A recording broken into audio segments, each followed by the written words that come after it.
Tri-State, this is KHQA Sports. It was step 2 tonight in Cedar Rapids for the Holy Trinity Lady Crusaders in their title quest, and it would not be an easy one. A tough semifinal draw for Melissa Friesmeier's crew in the form of Lamar's Galen, the team that eliminated HTC back in 2010 at the very same state tournament. So we take you to the action tonight.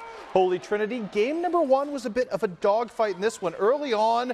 Good stuff here from Maria Vondahar, the great set, and Michaela Fecky throwing in like she does. Getting things started on a high note in this one. More Fecky right here. Again, Vondahar the nice set, Fecky throwing down. But you know what? It would be Lamar's Galen taking a 6-point lead in game number 1. Holy Trinity trying to come back.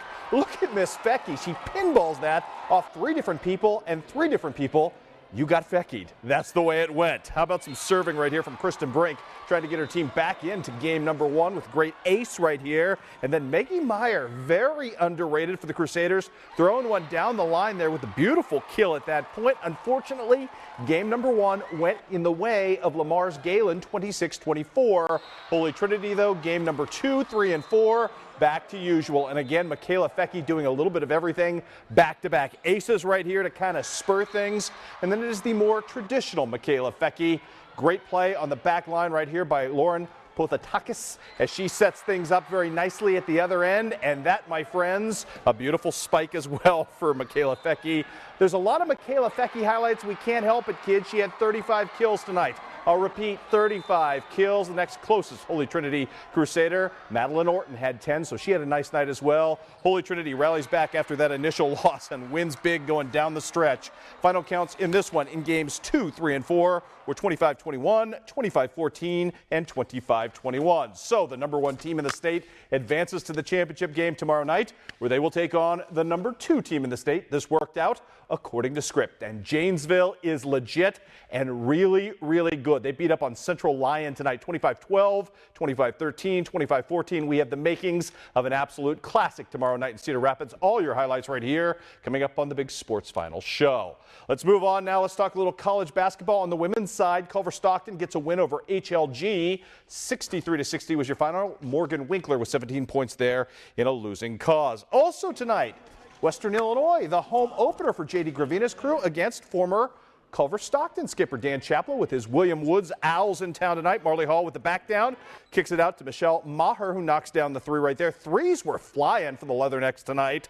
So too was the beautiful stuff on the inside. Check out Ashley Luke, bucket, Band-Aid 3-point play. Her team was up 32 at this point, and it's not going to get much prettier from there on out. Tori Neiman, big day on many fronts for the Neiman family. Tori with 16 on the night, including the nice jumper from there for the pride of Canton, Missouri. How about Sophie Reichelt? She had 21 points, which is a new career high for her, knifing through the lane and beating the double team to get the 2 to fall right there. Big story as well tonight, Rebecca Henriksen, who was flying with the 3s as well. She had a couple of them right here.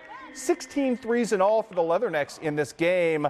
Tough night for William Woods, but the pride of Bowling Green, Missouri, Katie Schurter right here with a triple to knock that back. Still too much of Western. Again, Rebecca Hendrickson, 3 more of her 18 points in the night. 16 threes is a new school record for a single game. Western Illinois wins going away. Final count in this one was 98-55 on the night, so very convincing win. I mentioned the Neimans. There's now officially a 2nd Division I college athlete in that household. Canton All-State catcher Tyler Neiman made good today on his pledge to play Division I baseball at Morehead State. A likely position swap is in his future, but the Tiger Star says he's just thrilled to get to live out a lifelong dream. Oh, it's definitely a privilege. I mean, like you said, how many people actually get to live their dream and go play Division I baseball? And that's why I'm just thankful for all the teammates, all the coaches I've had over the years to help me get to this point. I just loved everything about it. The campus was really pristine. I love the teammates I got to meet. Just everything about it felt like a right fit for me, and I'm happy I chose it. I kind of realized what my role is going to be on the team. I'm in there for my offense. My bat's going to be a big part of my game, and I'm capable of playing anywhere, and I'm up for the challenge, whatever it takes.